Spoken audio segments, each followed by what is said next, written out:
ہے, اگر لکھی ہے تو اللہ نے خود دھرتی پہ آ کے لکھی ہوئیں گی یا سڑک سے لکھ کے بھیجی ہوئیں گی؟ یہ آپ کا سوال بالکل بجا ہے, کیونکہ آپ کو اسلام کے بارے میں پورا علم نہیں ہے. جب ہم کہتے ہیں یہ اللہ کی کتاب ہے, کتاب کہتا ہوں تو کتاب کے دو معنی ہوتی ہے عربی میں. ایک ہوتا ہے بک, ایک ہوتا ہے وحی, جس کے معنی ریولیشن ہے. آپ سمجھے نا, کتاب کے دو معنی ہوتے ہیں, کتاب مطلب بک اور کتاب مطلب وحی, انگریزی میں کہیں گے ریولیشن. تو میں جب کہتا ہوں کتاب, وہ وحی کی شکل میں کتاب بن چکی ہے. اس لیے میں نے کہا, جب میں کہہ رہا تھا 4 کتابوں میں ہمیں یقین ہے, توراہ, زبور, انجیل اور قرآن. توراہ وہ کتاب ہے جو اللہ نے نازل کی موسیٰ علیہ السلام پہ, یعنی وحی کے ذریعے. We believe in revelation. So اللہ نے وحی کے ذریعے نازل کی اپنے پیغمبروں پہ. اللہ تعالیٰ کو کتاب لکھنے کے لیے خود آنے کی ضرورت ہی نہیں. اللہ تعالیٰ کیا کرتا ہے, اللہ تعالیٰ انسانوں میں سے ایک آدمی کو چنتا ہے اور اس کے ساتھ ایک ہائی لیول آف کمیونیکیشن کرتا ہے. آپ سمجھے نا, مجھے آج کہنے کے لیے امریکہ جانے کی ضرورت تھوڑی ہے, فون پہ کہہ سکتا ہوں میرے بھائی سے. میں یہ نہیں کہنا چاہتا ہوں کہ اللہ تعالیٰ نے فون کے ذریعے قرآن نازل کیا, غلط نہ سمجھیے. فون تو ابھی آیا, اللہ تعالیٰ کا کمیونیکیشن فون سے ہے. ہم جب فون سے بات کر سکتے تو خود اللہ کو آنے کی ضرورت کیوں؟ مجھے اگر کچھ پیغام پہنچانے کا امریکہ خود جانے کی ضرورت ہے, فون پہ کہہ سکتا ہوں کہ نہیں, ای میل ہے, فیکس ہے. اللہ تعالیٰ انسان سے کئی گنا کیا انسان سے کمپیئر نہیں کر سکتے, یہ کہنا بھی غلط ہے. اللہ تعالیٰ کا مقام ایک دوسرا مقام ہے. اللہ تعالیٰ نے وحی کے ذریعے ہائر لیول آف کمیونیکیشن, ایک وحی کے ذریعے اپنے پیغمبر کو اپنا پیغام پہنچایا. مثال کے طور پہ قرآن کیسے کتاب کی شکل میں ہے, اللہ تعالیٰ نے وحی کے ذریعے نازل کی محمد صلی اللہ علیہ وسلم کو. محمد صلی اللہ علیہ وسلم نے دہرایا, جب دہراتے تھے, کیونکہ اللہ کے رسول, آخری رسول محمد صلی اللہ علیہ وسلم ان پڑھ تھے, نہ لکھ سکتے تھے نہ پڑھ سکتے تھے. وہ لے کے اپنے صحابہ, اپنے ساتھیوں کو, آؤ لکھو اقرا, لکھو اقرا, تو لکھتے تھے. دہراؤ, بسم اللہ الرحمن الرحیم پڑھو, بسم اللہ الرحمن الرحیم. تو وہ کہتے تھے اپنے زبان سے, لوگ جب لکھتے تھے بولتے تھے دہراؤ, اور وہ سنتے تھے صحیح ہے. اس طریقے سے دھیرے دھیرے 22 سال, 22.5 سال میں یہ قرآن نازل ہوا. ایک ساتھ میں لکھ کے تھوڑی فرق میں لکھ کے بھیجا, یا لیکھک جیسا لکھتا ہے ویسا نہیں لکھا. سوال جواب کا سیشن کوئی اللہ کے رسول سے پوچھا کہ مثال کے طور پر بقرہ سورہ نمبر 2 آیت نمبر 219 میں, ان لوگ جب پوچھتے شراب کے بارے میں تو اوپر سے وہی آئی. ان لوگ جب پوچھتے شراب کے بارے میں, کہہ دو شراب کے اندر نقصانات بھی فائدے بھی ہے, نقصانات فائدے سے زیادہ ہے. سوال جواب. اس طریقے سے دھیرے دھیرے 22.5 سال میں قرآن نازل ہوا. جب بھی نازل ہوتا تھا وہ اپنے ساتھیوں سے, صحابہ سے کہتے تھے, وہ لکھتے تھے, وہ سنتے تھے, صحیح ہے. اس طریقے سے 23 سال میں آستے آستے.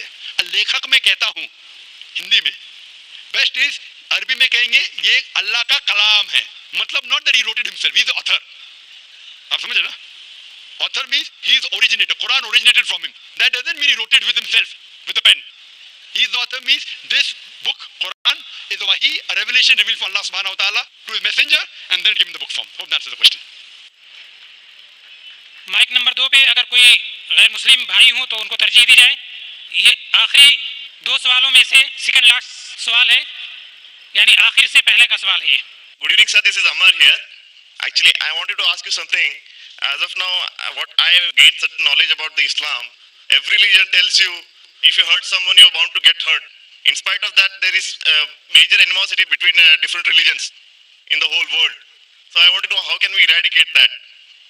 بھائی صاحب نے جو سوال پوچھا ہے, یہ سوال مہیش بھائی نے سب سے پہلے پوچھا تھا کہ ہر دھرم اگر کہتا ہے کہ دوسرے دھرم کو تکلیف مت دو, لیکن پھر بھی اتنا قتل ہوا دھرم کے نام پہ, کس طریقے سے اس کو ہم دور کر سکے. میں نے کہا کہ اکثر میرے حساب سے جتنے دنگے فساد ہوتے ہیں اس کے ذمہ دار پولیٹیشین ہیں, اپنی ذاتی فائدے کے لیے دھرم کے نام پہ دنگے فساد کرتے ہیں. اسی لیے ہر ہندو, ہر مسلمان اگر اپنی کتاب کو صحیح طریقے سے پڑھے اور اس کے اوپر عمل کرے, یہ دنگے فساد دور ہو جائیں گے. جس طریقے سے قرآن مجید میں لکھا ہے, سورہ عمران میں سورہ نمبر 3 آیت نمبر 64 میں, تعالوا الی کلمۃ سواء بین بینکم, آؤ ہم اس بات کی طرف جو آپ اور ہم میں یکساں ہے. Is it because of certain misconceptions among people? بھائی صاحب نے پوچھے کہ کیوں غلط فہمی, اس کی وجہ سے بالکل صحیح. غلط فہمی اس لیے, اگر یہ غلط فہمی دور ہو جائیں گی اور ہم ایک دوسرے کے دھرم کو جانیں تو ہمیں پتہ لگے گا کہ سارے دھرم کہتے ہیں کہ ایک ہی خدا ہے, ایک ہی ایشور ہے, ایک ہی اللہ ہے, اور صرف اس ایشور کی عبادت کرنا چاہیے, اس کے علاوہ نہیں. انشاءاللہ بھائی چارہ بڑھے گا, ہم ایک دوسرے کو سمجھ پائیں گے اور یہ دنگے فساد قتل بند ہو جائیں گے. Thank you sir. اور اب اس نشست کا آخری سوال مائک نمبر 1 سے. توریت, زبور اور انجیل. توریت موسیٰ علیہ السلام پہ نازل ہوا, داؤد علیہ السلام پر یہ کون سا زبور, اور انجیل عیسیٰ علیہ السلام پہ نازل ہوا. تو ابھی یہ تینوں کیوں فارم میں نہیں ہے, مطلب ہے کیوں نہیں؟ قرآن ہے تو اس کو مکس اپ کر دیا لوگوں نے, اور اس کا فارم کیوں نہیں ہے ابھی؟ تورے جبور انجیل کیوں نہیں ہے وہ کتاب ابھی؟ بھائی صاحب نے اچھا سوال پوچھا کہ اللہ نے نازل کیا تورا، پھر زبور، پھر انجیل، اب یہ سب کیوں نہیں، صرف قرآن کیوں؟ بھائی صاحب جب بک کا ایڈیشن نہیں کرتا نا، first edition, second edition, third edition, تو صرف لیٹڈ ایڈیشن لگتے، پرانے ایڈیشن چھوڑ دیتے، کیونکہ جو مین ساری کتابوں میں، ساری وحی میں بنیادی بات وہی تھی، ایک خدا کو مانو، اس کی عبادت کرو، نہ اس کی کوئی پرتیما ہے نہ کوئی مورتی ہے. لیکن جو مائنر پوائنٹس تھے، کس طریقے سے نماز پڑھنا شاید تبدیلی ہوئی، تھوڑا کھانے میں حلال تھا، کبھی حرام ہوا، یہ تھوڑی بہت بات بدلتے گئے کیونکہ لوگ نے اس کتاب میں ملاوٹ کی.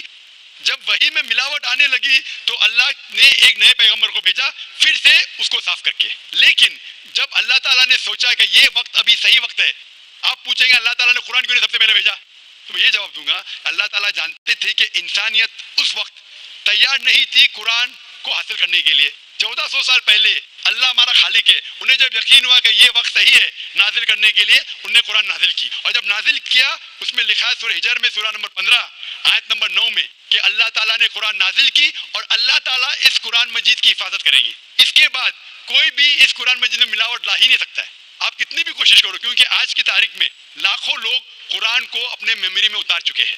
یہاں دنیا میں کئی حفاظ ہے، لاکھوں حفاظ ہے جو قرآن مجید کو اپنے دماغ سے پھر سے دہرا سکتے ہیں. دے نو دا قرآن بائی ہارٹ.